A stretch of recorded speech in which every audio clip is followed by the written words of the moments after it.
tem muito mais. Quem perde dinheiro, perde muito. E quem perde amigo, perde muito mais. E quem perde Jesus, perde tudo. E essas três coisas o pastor tem. Tem dinheiro, tem amigo e tem Jesus.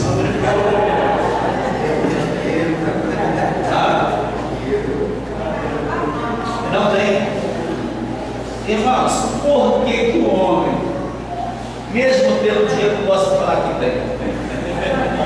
Não, sério. A pessoa pode estar com o bolso cheio, com a capanga cheia. Mas e aí, como que está? Rapaz, estou na prova. Está difícil. Está arrascado. São duas coisas que o homem não gosta de falar que tem. A primeira coisa é dinheiro. O homem não gosta de falar que tem de um jeito, não sei se é por causa da esposa, não sei o que é. E a outra coisa é hemorroide. O homem fala que tem hemorroide.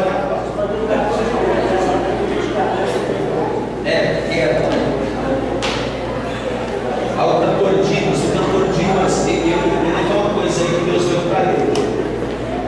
Não adianta ele querer mudar, ficar quieto, como assim, não vai dar certo. Deus deu isso para ele, quando acabou de falar, tipo assim, cantar no meio do povo, vamos profetizar. Isso é bom, irmãos. Disse que água parada gera bem, né?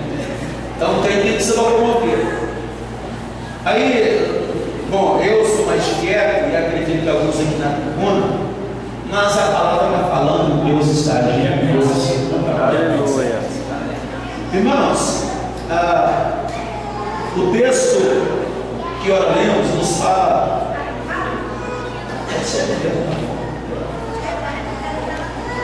fala da igreja em Antioquia. A igreja em Antioquia, aqui trata-se de uma igreja não perfeita, mas de uma igreja modelo.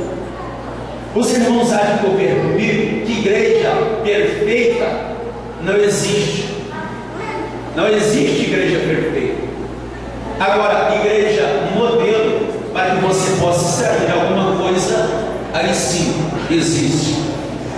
Por que não existe igreja perfeita? A questão é a seguinte: no estado que encontramos, dessa natureza adâmica decaída, estamos no processo da perfeição, porque a santificação ela é uma caminhada, dia após dia. Então, igreja perfeita não há, mas igreja modelo, padrão, há. Ao exemplo dessa igreja, quando Paulo chega na igreja de Corinto, ele escreve a carta dizendo aos santos de Corinto. Só que no delinear da carta se percebe que a igreja era santa coisa nenhuma. Pensa numa igreja atribulada de crentes encrencreiros, era a igreja de Corinto. Só que no início da carta ele escreve dizendo aos santos de Corinto. O povo era santo? Não. E por que ele fala aos santos? Porque nós somos chamados e Deus nos colocou na posição de santos. Porque a santificação ela é uma prática diária. Mas eu estou, nós estamos, você está na posição de santos. Amém, irmãos? Então aqui não há na terra uma igreja perfeita. A igreja ela só será perfeita quando Jesus vier buscar a sua noiva. Então nós passaremos pelo estágio de transformação e encontramos em perfeição em Jesus Cristo. Então vejamos aqui uma igreja modelo. Amém? Percebam-se que esta cidade em Antioquia, esta cidade de Antioquia, ela foi fundada por Seleuco. Seleuco, filho de Antíoco. Antíoco reinou a Síria no tempo interbíblico entre o Novo e o Velho Testamento. Se refere-se a essa história no livro de Macabeus. Seleuco gera então, ou Antíoco gera-se Seleuco. Quando Antíoco ele morre, então Seleuco ele dá o nome desta cidade de Antioquia. Daí, quando o nome Antioquia deriva-se de Antíoco, pai de Seleuco. Esta cidade fundada por Seleuco há 300 anos de Cristo. Seleuco, que era general de Alexandre o Grande, debaixo de uma ordem de Pompeio, ele com a guarnição militar de Alexandre o Grande, vindo de Roma, ele então se migra para este povoado. Chegando neste povoado, ele fortalecendo a guarnição militar de Alexandre o Grande, e por estar lá e deu certo, ele então, em homenagem ao seu pai Antíoco, coloca o nome da cidade de Antioquia. Pois bem, então encontramos na cidade de Antioquia, e voltamos-se para Jerusalém. Jerusalém, a Bíblia diz que o número do que se havia de salvar se multiplicava dia após dia. Deus fazendo milagre, proezas.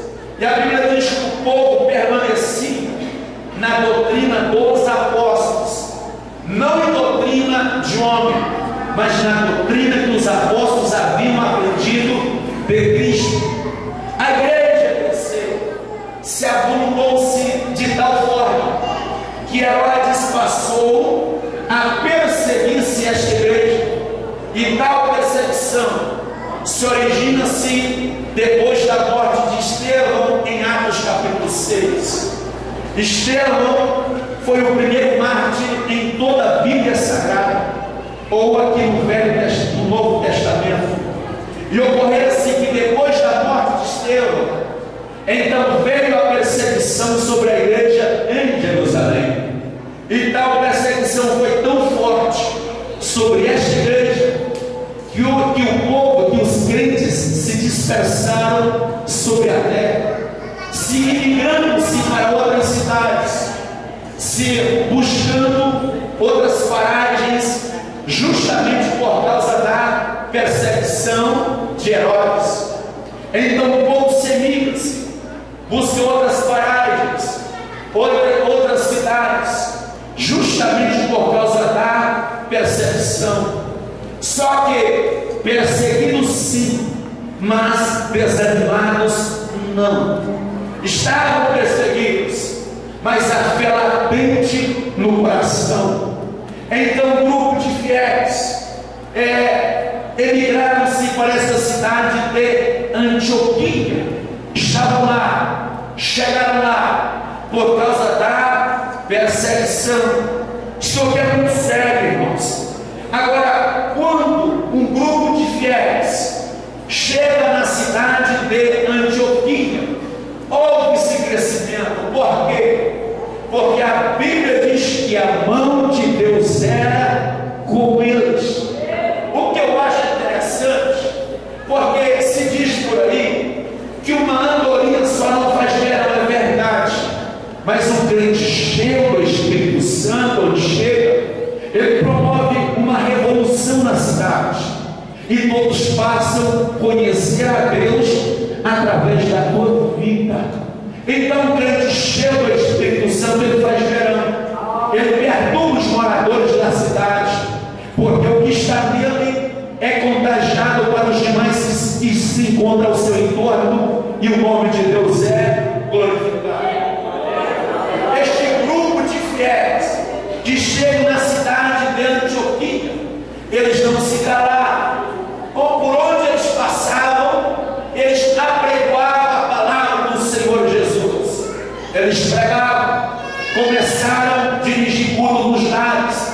Eu acredito que isto ocorresse na cidade, no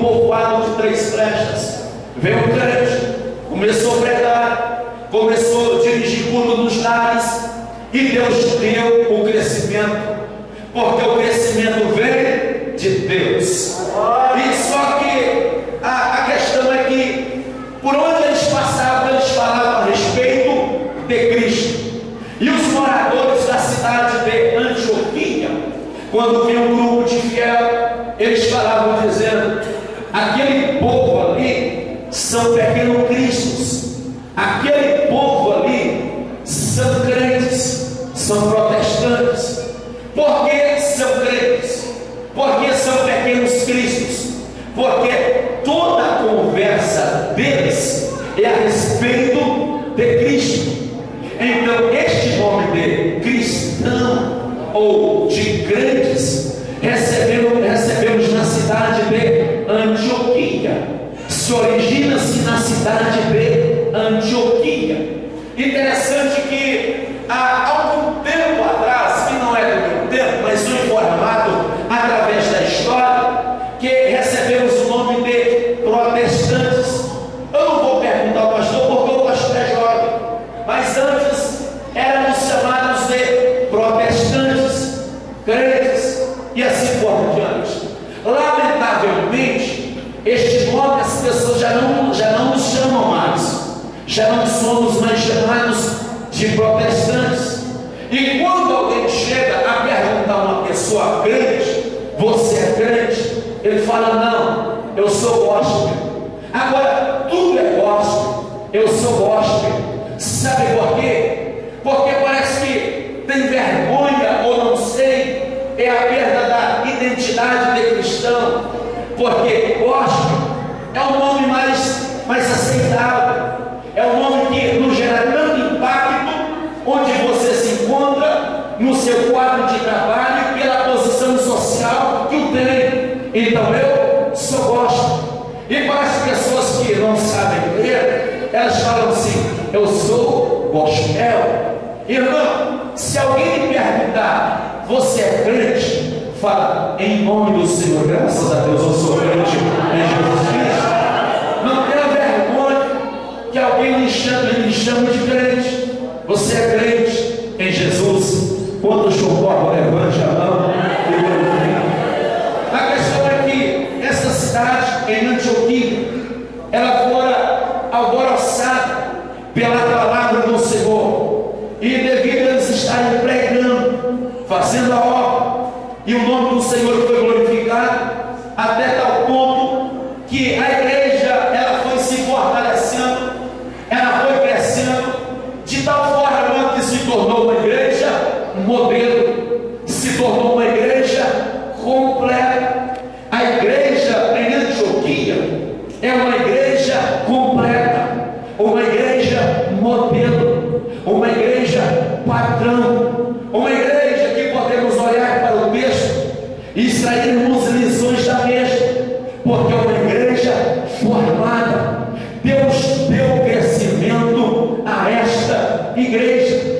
Eu não quero nesta manhã extrair lições, mas eu quero falar da membresia desta igreja, uma igreja completa. Mas para que os irmãos me acompanhem no texto ou entendam a mensagem, por gentileza, abra a tua Bíblia em Atos capítulo 13 e acompanhe comigo aqui as membresias desta igreja. Eu quero falar a respeito dos membros e não extrair nenhuma lição. As lições podemos extrair em uma outra oportunidade, mas para esta manhã eu quero falar somente dos membros desta igreja. Bíblia aberta, por gentileza. Não feche a tua Bíblia e acompanhe comigo. Vamos lá com o texto. Na igreja que estava interesse geográfico em Antioquia, havia alguns profetas e doutores. Vamos lá. Na igreja em Antioquia havia o que, irmãos? Profetas. Acompanhe comigo. Havia o que? Profetas. Em uma outra versão fala mestre. Então, na igreja em Antioquia havia alguns profetas e mestres. Vamos trabalhar a palavra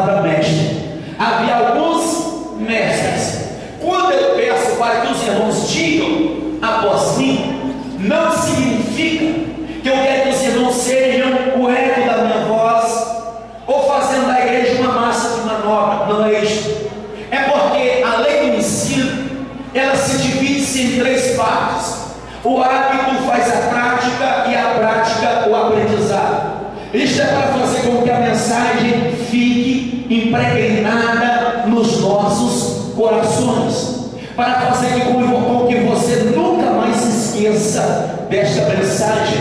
Então vamos lá. Na igreja que estava em Antioquia, havia alguns profetas e mestres. Pois bem, então eu vejo aqui uma igreja completa, uma igreja que tinha profeta e uma igreja que tem mestre. A igreja, para que ela seja uma igreja completa, ela precisa ter mestre e também precisa ter profeta. Agora entenda aqui uma coisa: qual é a função do profeta e qual é a função do mestre? O mestre, ele trabalha na horizontal. O mestre, ele busca uma palavra na Bíblia, ele busca a revelação na Bíblia e consulta de alguns livros teológicos.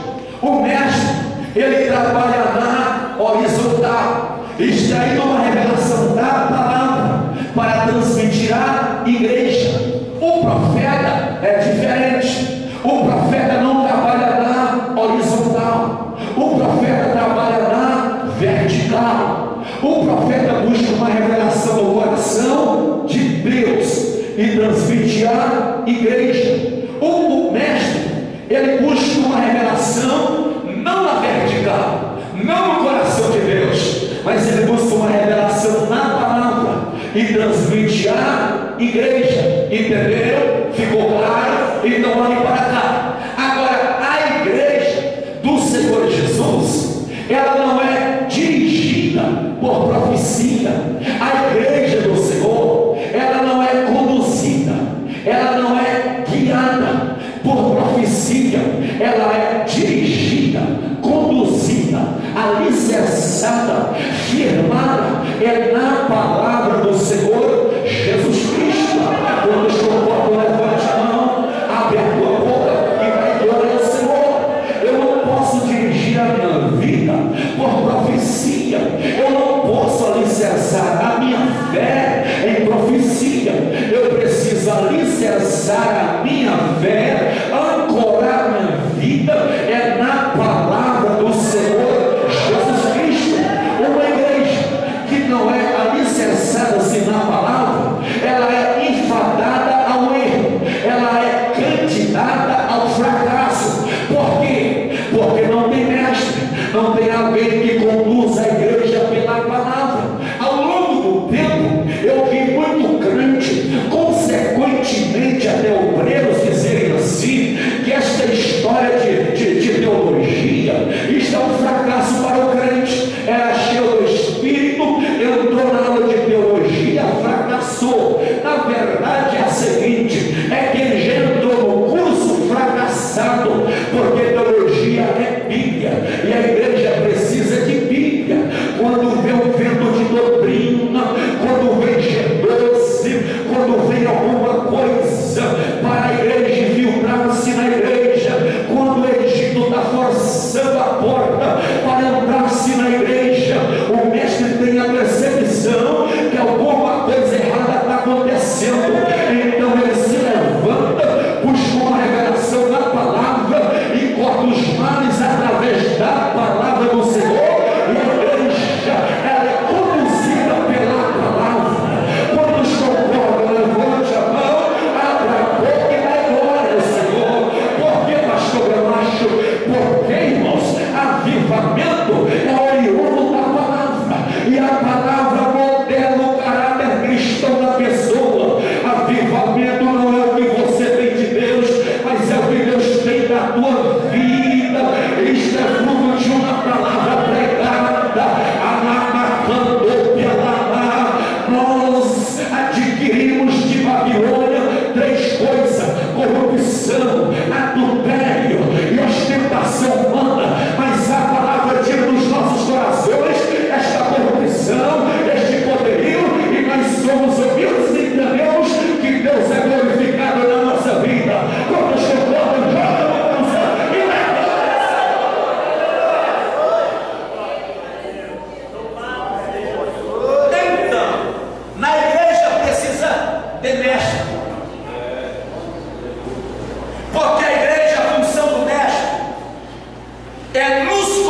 batismo no Espírito Santo, não tem cura, não há mover do Espírito, não há quebrantamento, não há ação do Santo Espírito. Ele prega, ele ensina, ele tenta conduzir a igreja ao avivamento, ao arrependimento, ao quebrantamento, e nada acontece. Parece que há um lajeado enorme sobre a igreja. Ele prega, prega, prega, e não há efeito da sua pregação. O mestre precisa ter a percepção que há alguma coisa errada no meio da igreja. Então o que é que o mestre precisa fazer? O mestre precisa proclamar a igreja em oração. Fala dizendo assim: irmãos, neste período de 30 dias não teremos louvor, não teremos pregação, nós iremos para a oração, para Deus falar o que é que está acontecendo conosco. Então o mestre conclama a igreja para orar, para buscar a Deus em oração. Então quando a igreja coloca a boca do pó que vai para a oração, então levanta-se o profeta no meio da igreja e solta a profecia, dizendo assim: há clã no nosso meio, é por isso que não ganhamos a batalha. E solta a profecia, mostra o pecado, mostra o erro, aponta a enfermidade. Então o profeta se assenta e o mestre se levanta e cura a ferida da igreja com a palavra, e o nome de Jeová é glorificado. Levante a mão para o céu agora, levante a mão para o céu, abra a tua boca e dá glória.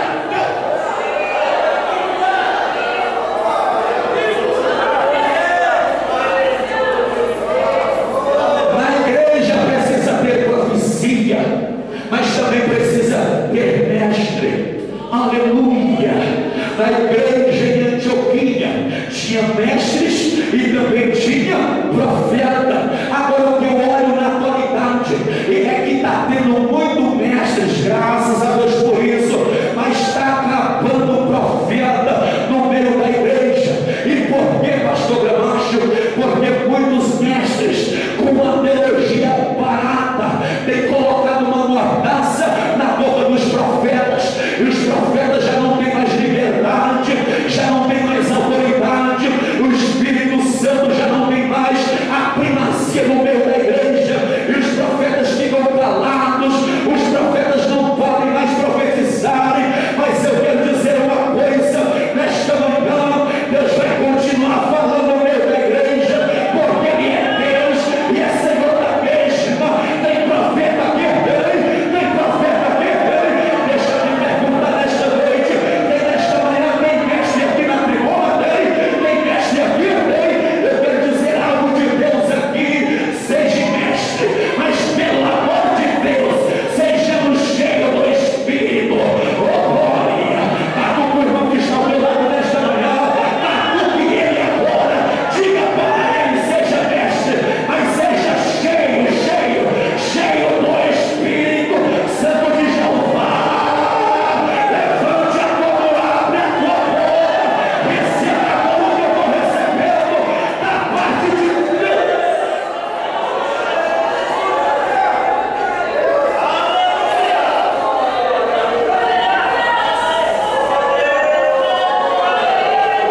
Esse mestre cheio do Espírito.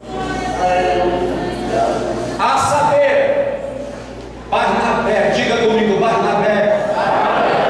Quem era Barnabé?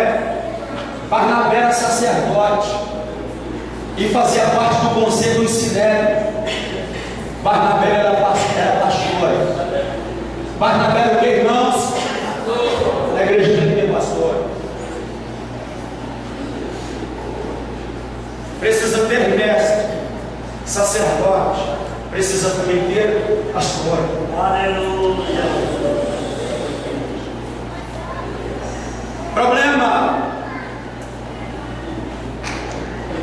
Outro dia eu fui preencher um formulário e estava lá: espaço a ser preenchido, profissão.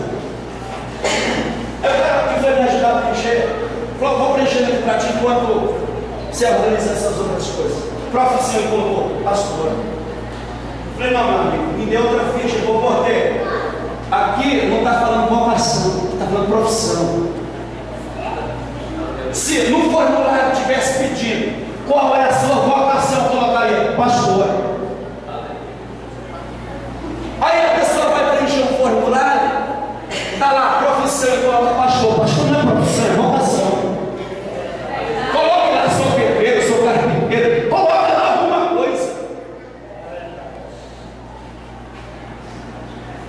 Outro dia eu estava pregando em um evento, e aí a cadeira do pastor desse tamanho, tronando, bem enorme, e eu escolhi os demais simples, iguais às outras. Aí ele falou assim: a minha cadeira tem que ser diferenciada. Eu fico olhando e pensei comigo: o que precisa ser diferente não é a cadeira, é quem senta nela.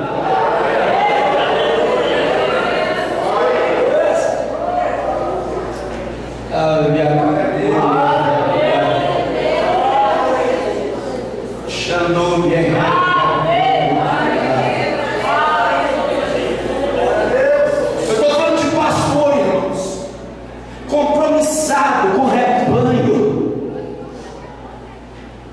Eu estou falando de pastor que quando o filho do rico pega, ele passa a mãozinha na cabeça e fala: vai na bênção. Mas quando é o filho do pobre, ele lasca a profissão, a disciplina no lombo dele. Eu estou falando de pastor que cela do rebanho, que conduz ao rebanho, que mostra ao rebanho a porta do céu. Olha para cá, pastor é aquele que não atrai o povo para si, mas é aquele que leva o povo para Deus.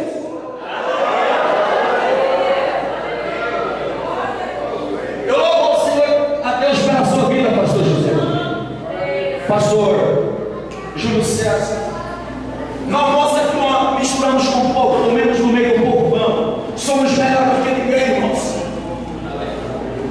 Somos servos e estamos aqui para servi-los. Então na igreja de Antioquia tinha profeta, na igreja de Antioquia tinha mestre e também tinha sacerdote. Agora, sabe qual é o problema do povo? É que o pregador vem na igreja, prega aquela coisa e o povo chega: bom seria se o nosso pastor fosse assim. Irmãos, escute aqui uma coisa: pregação, ou se é pastorado, não vem de pregação. Tem gente que consegue ser pregador, mas não consegue ser um pastor. Há uma diferença, sabe por quê? Porque tem gente que é bom de púlpito, tem pastor que é bom de púlpito, mas aqui embaixo ele é um arraso, não dá com nada. Tem pastor que ele é péssimo no púlpito, mas aqui embaixo ele abraça o povão e o povão ama ele de graça. É disso que o povo precisa. Aleluia. No campo vizinho de Goiânia, o pastor presidente falou para mim dizendo: pastor Gramacho, eu tenho uma obreira aqui no campo, pastor, dirigente de congregação, acaba prega demais. Só que a igreja ligou para mim e falou dizendo: pastor, tira o nosso pastor daqui da congregação, porque não é pastor, ele é pregador. E nós não precisamos de um pregador, nós precisamos de um pastor que nos visite, que nos ama, que ora conosco. No dia que a gente precisa de um pregador, a gente contrata um. Nós precisamos de pastor. Não é desse que sabe agora no carpete do deputado, sabe o que se passa na mesa dele, mas não sabe o endereço do órfão e da viúva. Mande para cá o pastor que você tem. Levante a mão agora, levante a mão agora, que não tem como, que Deus nos dê mais compromisso com o rebanho.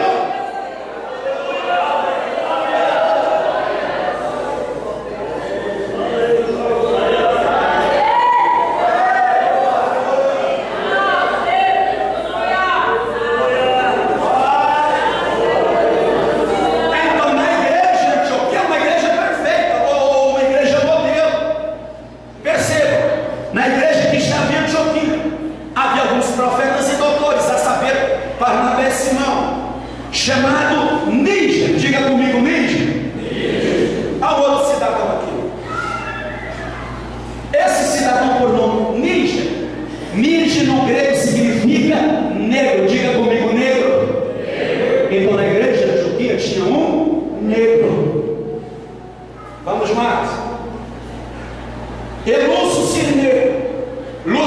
Negro era do norte da África.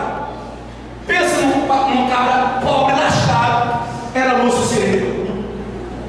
Eu tive no norte da África muita pobreza, muita miséria. Então na igreja de Antioquia tinha profeta, sacerdote, pastor, negro e pobre. E Manaim, que fora criado com Herodes. Esse Manaim, ele era irmão de leite de Herodes. Ele era rico, irmão. Cada tinha dinheiro. Vamos para um outro cidadão aqui por nome Saulo.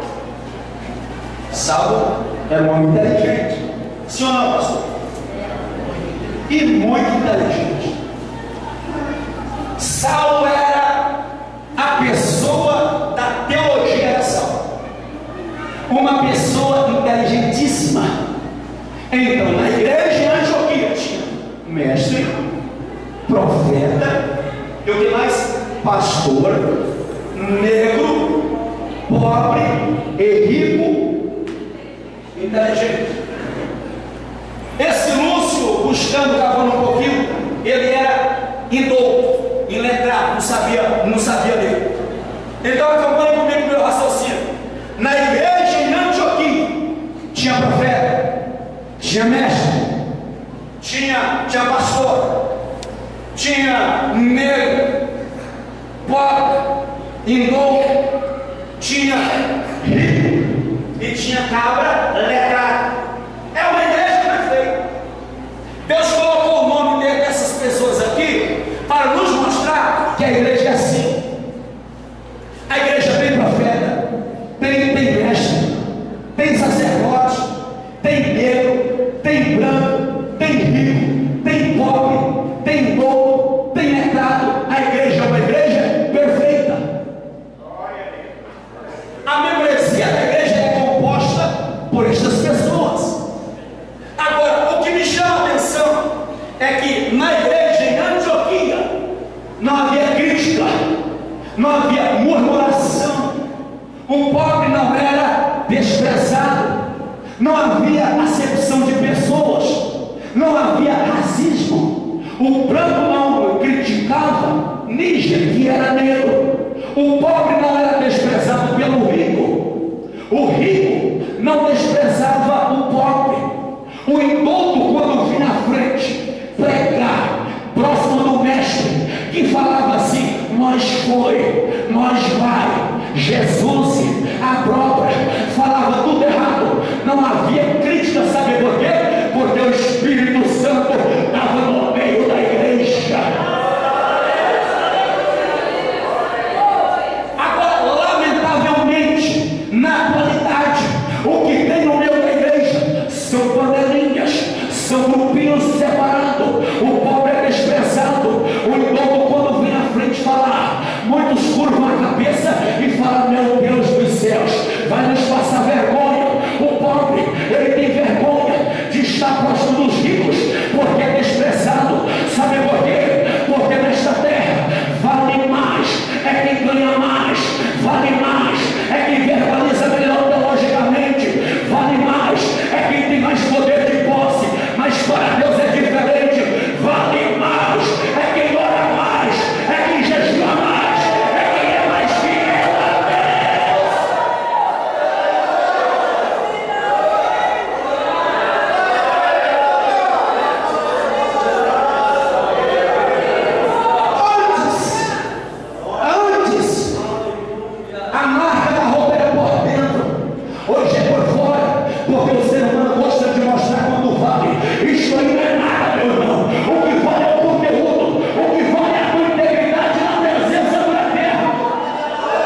Chega lá fora, na saída ali, pega, fala: você errou nisso, você errou naquilo, você não é pregador de domingo, você é irmão, em nome do Senhor Jesus Cristo, pega essa caderneta de anotação, joga esse troço no chão e vamos cultuar, vamos adorar. Deixa Deus agir, deixa Deus falar na igreja.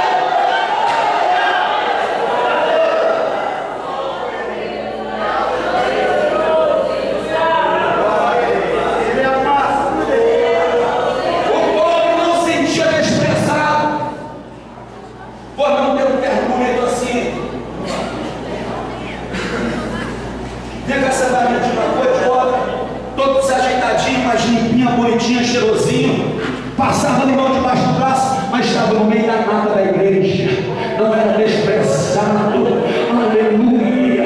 Agora muitos em época de festividade, eu vou falar mesmo, passou por tempo escolhendo vestido, escolhendo sapato, escolhendo um terno, vem para a igreja que desfilar, que anda de um lado para o outro, aqui na passarela, aqui no lugar de desfile, aqui é lugar de adorar a Deus.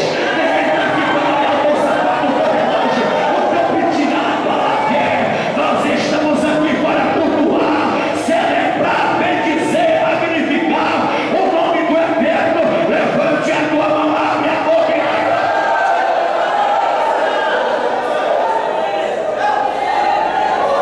e não vem me dizer que isso não acontece a você.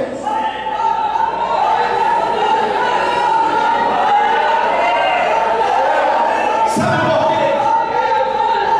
Há 6 anos atrás, quando vim de Barreiras da Ilha, em São Carlos para Goiânia, eu fui pregar numa cidade vizinha de Goiânia, paletó de uma cor, a calça de outra. Isso é porque não tinha um paletó bem fraquinho. Quem é que me recebeu na porta? O pastor. O pastor chegou para mim, bateu a mão assim no meu ombro e fez assim, ó, para sentir um tecido. Ele falou: rapaz, você vem pregar na minha igreja para esse terra? Isso é terra de fundo, rapaz. Orei para ele, engoli seco. Nunca vou esquecer disso. Ao invés de olhar para o conteúdo, fico olhando para a aparência, para a caixa. Ele falou: já que você veio mesmo, eu tive informação a respeito, já que você veio, então prega aí.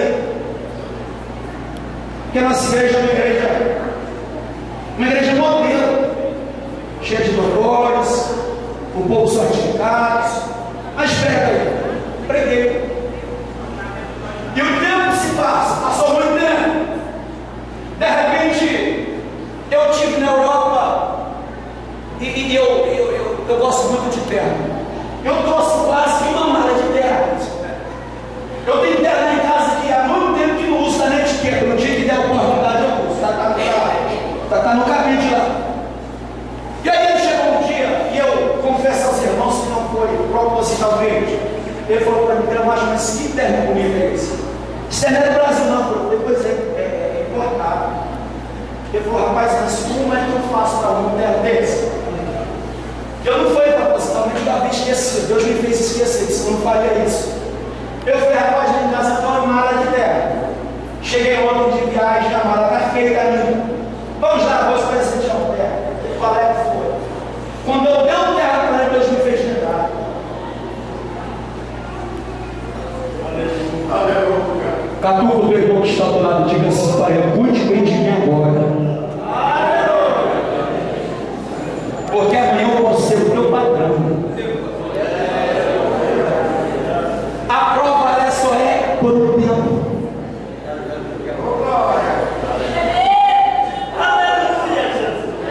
O problema é que o ser humano ele se esquece que a roda gigante ela gira. Jeremias capítulo 18, ele viu um barro sendo feito sobre uma roda. E o bom da roda é quando você está em cima, você tem uma visão mais ampla. Mas se esquece que essa roda gira. Quem está em cima vai para baixo, quem está embaixo vai para cima. Te comporte na posição que Deus te colocou. Não joga pipoca na cabeça de quem está embaixo, porque essa roda pode girar e você pode depender de alguém que você criticou quando estava no vale. Se você se encontra no vale,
pouco a mensagem tem.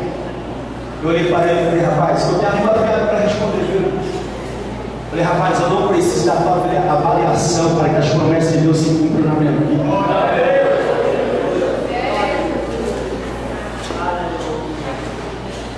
Quantos têm promessa de Deus? Descanse no Senhor.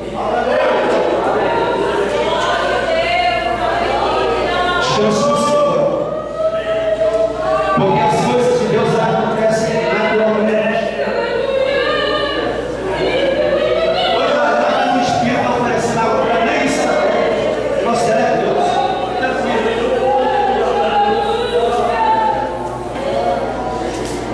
Aleluia.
Diga para o teu irmão que está do lado, por gentileza. Diga assim: não importa se você não é o primeiro na lista. O que importa é que você está inserido na lista.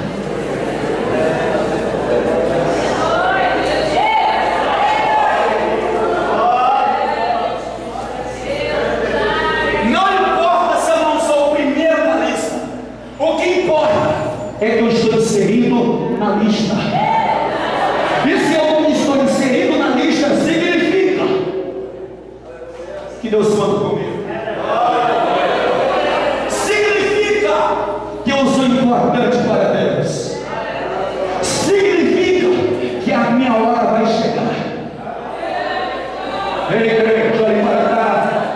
Alegra o meu coração, porque Deus não esqueceu de ti. Você está guardado na memória de Deus. Você está inserido nesta lista. Tu és querido de Deus. Deus tem um plano na tua vida. A tua hora vai chegar.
frente dia de trabalho, teremos que colocar o obreiro aqui naquela cidade, pegar um ponto de pregação. Tem muita gente de qualidade aqui no nosso meio. Essas pessoas precisam soltar pia, colocar para pastorear essa coisa. Abrir aí algumas linhas de frente missionárias. Pois bem, então vamos enviar. Vamos enviar. Aí o conselho lá, os pastores lá, e profeta, mestre, sei lá, organizaram lá uma cúpula lá e vamos enviar. Como que é seu nome? Guida, José Guida. Aí os mestres falam para o pastor, dizendo assim: pastor, o José Guida, e ele está na hora de ser enviado lá para aquela cidade. Diga aí uma cidade que está precisando disso. Cláudia. Eu acho que ele é o obreiro de Cláudia, o José Guida. Vai dar certinho o perfil dele. Aí o pastor Júlio César fala para o José Rodrigo, fala: não, acho que o José Guida não é de lá. O perfil dele é perfil de Confresa. Aí ele levanta o pastor José e fala: não, José Guida não é de Confresa. O José Guida é lá no sertão do Piauí. Aí levantou e fala: não, acho nada que vai dar certo. Não, mas é o seguinte, vamos levar ele lá, 3 flechas de misericórdia, né? Nova Esperança. Lá para Nova Esperança. Não, aqui já tem. Ah? É aqui? Você vai trocar o nome aqui.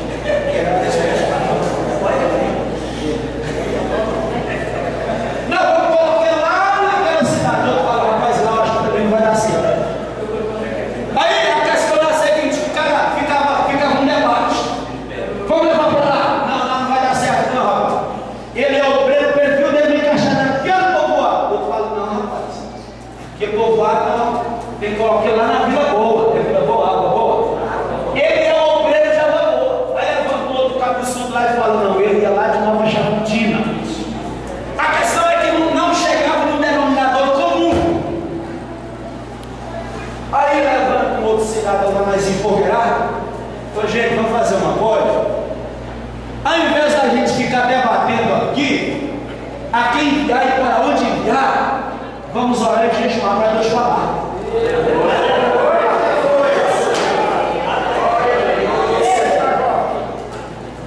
Porque quando eu escolho fora da direção, dá tudo errado. Mas quando Deus aponta, as coisas dão certo no meio da igreja.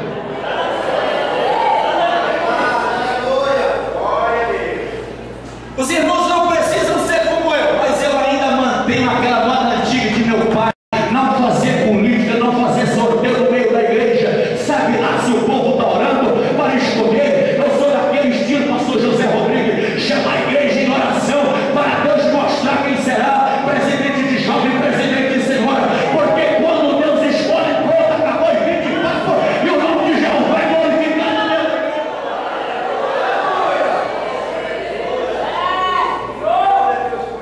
Vamos orar e jejuar para Deus falar. Diga para o teu irmão que ouvir a voz de Deus. Vá para a oração, vá para o jejum que Deus fala.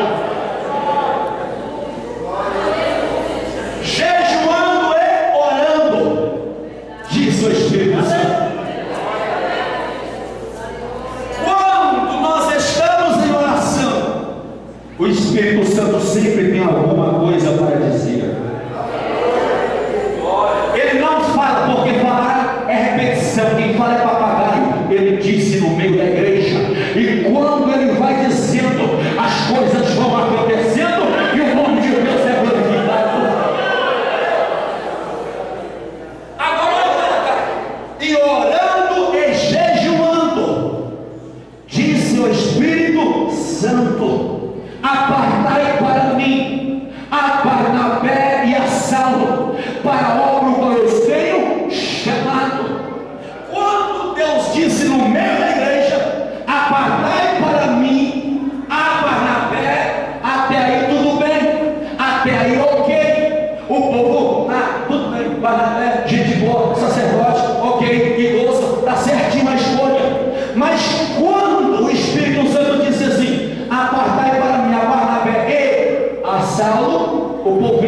parafuso. Quem foi que Deus separou? Saulo, misericórdia. Deus separou quem você viu lá? Saulo, sujeito complicado, chegou na igreja agora já está sendo separado para a obra missionária. Mas como é que pode? Eu estou na igreja aqui há quanto tempo e Deus nunca me separou. Agora chega um cidadão aí e Deus já separou. Olha para cá, você vai contra, você vai questionar a quem Deus chamou, você vai questionar, você vai murmurar a pessoa que Deus chamou e separou. Cabe a tua boca se você não está entendendo. Não somente glorifique, porque Deus não erra na tua escolha. A igreja de Antioquia olhava para Saulo e fazia assim, ó, está reprovado. Mas Deus olhou para Saulo, foi com a cara dele e falou: ó, a igreja tem assim para você, mas eu tenho sim ao teu favor. Estou contigo, é fazer escolher o teu e acabou. Chega alguém na igreja, você despreza, reprova, e Deus fala negativo, rapaz. Está reprovado para você, mas para mim está aprovado. Eu quero dizer nesta manhã aqui agora, em nome do Senhor Jesus Cristo, isto eu falo debaixo da autoridade de Deus. A eleição divina vai passar aqui agora. Deus vai me escolher para o santo ministério. Levante a mão, levante a mão, levante a mão. A eleição divina está passando aqui agora. E Deus está dizendo: é contigo o teu negócio, é contigo eu dou uma chamada. Tu és vasoleiro, eu te chamo, eu te escolho, eu te levanto nesta terra. Abra a tua boca e dê glória a Deus.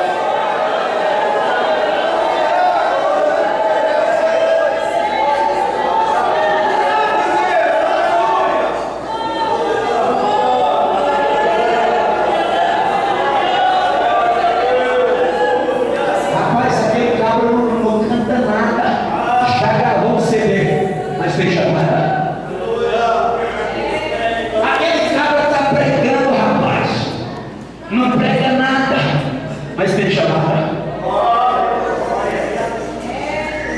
Aquele cabra está começando a dirigir igreja, nem dirigir culto sabe, mas tem chamada. E aí? E aí? Deus quer alguém que coloque na brecha, para que ele possa usar nesta terra. Quantos querem a partir de agora assumir o compromisso de estar na brecha e valorizar a tua chamada?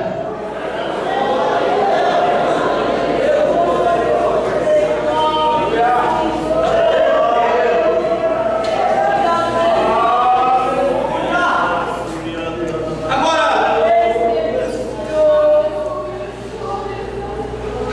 por quê? Por que Deus chama a primeira Barnabé? Por que Deus chama a primeira Barnabé e não Saulo? Seria uma injustiça, seria uma incoerência Deus chama a primeira Barnabé, aliás Saulo. Porque Saulo estava chegando na igreja na hora. Saulo não tinha história. Quem tinha história e quem introduziu Saulo na igreja foi Barnabé. Barnabé tinha história. E Deus é o autor da história e respeita e honra quem tem história. Por isso, meu irmão, cuidado, vigie com teus lábios. Não toque em obreiro que tem história. É problema. A verdade é que não teremos que tocar em ninguém, mas precisamos vigiar com o obreiro que tem história. Deus honra quem tem história. Sim ou não, pastor? Toca no pastor? De jeito nenhum. Ou tem uma larga história, uma vida aí na presença de Deus, ralando, pagando preço. Eu chego agora, eu vou tocar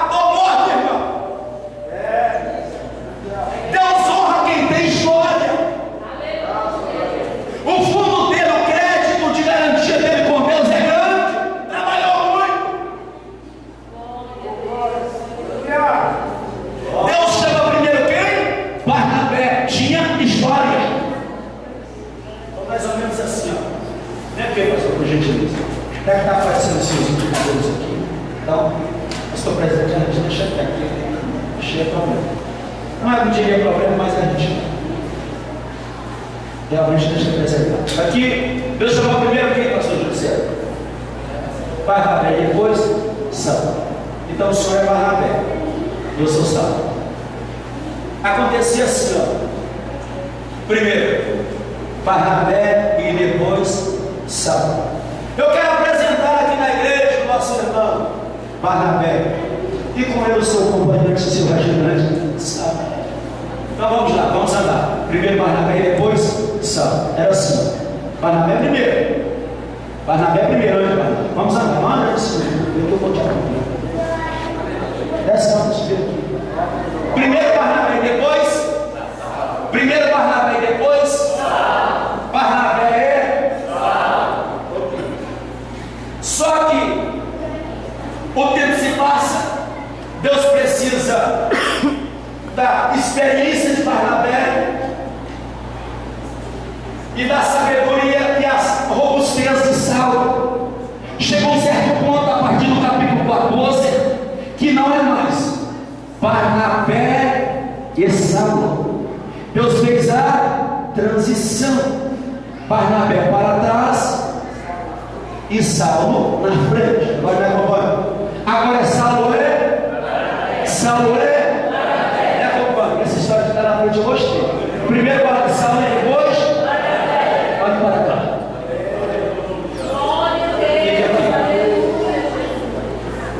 Primeiro Barnabé e depois Saulo aguardou a hora certinha de Deus para fazer a transição. Saulo não ficou fazendo uma política gladiando no espaço, tentando tomar a posição do outro primeiro porque ele estava em segundo plano. Ele não tentou passar uma rasteira e jogar-se para frente. Não, ele aguardou a hora de Deus chegar na tua vida. Sabe qual é o problema que acontece na atualidade entre nós? É que nós queremos fazer da costela do irmão de escada para passarmos na frente, queremos tomar a posição dele. Isso é visão humana, irmãos. Precisamos aguardar a hora de Deus na nossa vida. Não queira tomar a posição do meu irmão, mas tome a posição de ser cheio do Espírito Santo de Deus. Se Deus lhe chamou para ser segundo, vai morrer como segundo, glorificando a Deus. Mas se Deus lhe chamou para ser primeiro, aguarda a hora de Deus e honra o teu Barnabé até que o tempo de Deus chegue na tua vida.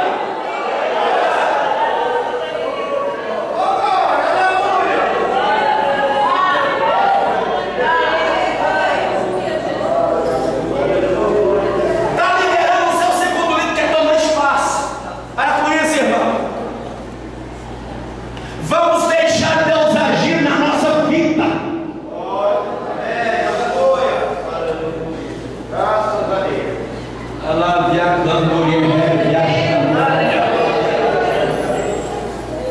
Agora só que o nosso irmão Barnabé, ele entendeu a hora de Deus chegar na tua vida. Porque o maior problema que acontece conosco, nós que pastoreamos, é que a gente dá uma oportunidade para Saulo. Ele não é bem visto, não é valorizado. Aí o pastor ajuda, investe no cara, faz dele um homem, um crente, e depois o Saulo levanta o calcanhar contra a gente. Já viu quem é? O cara só está na posição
Sabe o que é